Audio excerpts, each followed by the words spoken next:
I want you to react, if you can, Nick, to the claim by the Jordanian Interior Minister that this is a PR stunt at the hands of ISIS.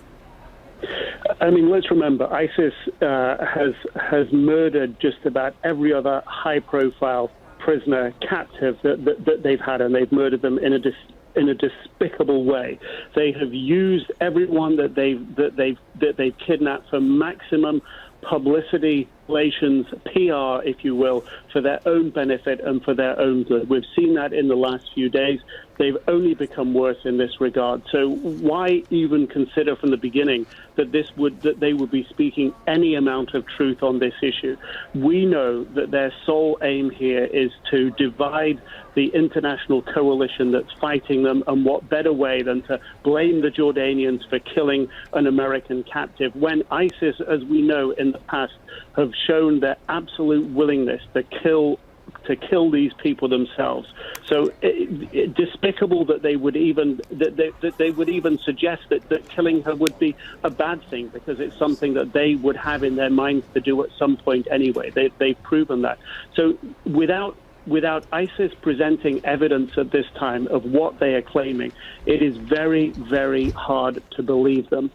Is it possible what they're claiming?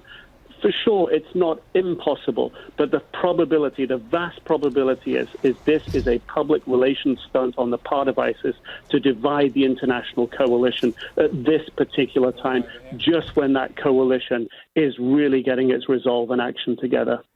Nick Robertson, our senior international correspondent, reporting for us live. Nick, stand by, if you will, for a moment, because whether or not this is a PR stunt, the United States government is taking it seriously and investigating, and the State Department spokesperson Marie Harf said as much just moments ago.